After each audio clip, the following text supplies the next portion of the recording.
All right, this is a story about plants, water, and animals. Here is your campus. It's the entrance. It looks really pretty when those cherry trees are in bloom, as you see here, but there's a lot of paved areas, and there's not a lot of good places for water to get into the ground or insects to roam. Here's maybe a little bit better. Water can get into the ground a little bit. The roots aren't very deep in the grass, but I'm sure you have a fun time running around. But let's talk about what plants need and animals need. Plants and animals need an area where water can get into the ground. And here's our first project that we started in 2017. And we picked some native plants that would grow taller than the grass and that would benefit some of the insects. And here is an area at our upper school on a hillside. And these plants are also native. That means it's good for some of the animals that are from this area.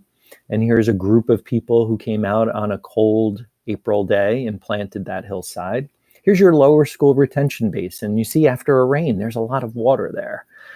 And that water slowly goes down to the ground, which is good. And here is a drain that if that water ever gets high enough, that water will go into the drain and go to the other side. That's a Joe Pye weed donated by your very own Barb Cole. In the summertime, this is what a part of the detention basin looks like.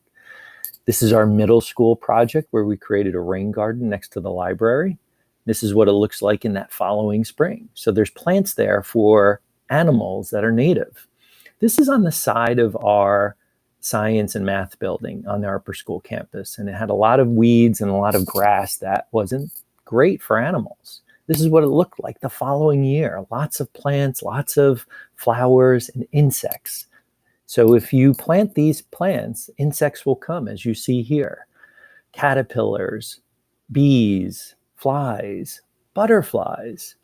So this is what plants need. There's a big difference between what humans need and plants need. Birds, on the other hand, need some berries, especially in the fall and the winter.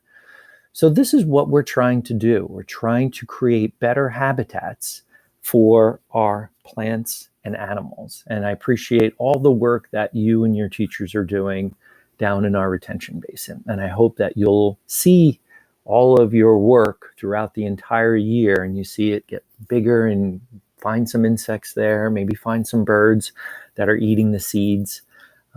So it's a great long-term project and I really appreciate it. Thank you so much.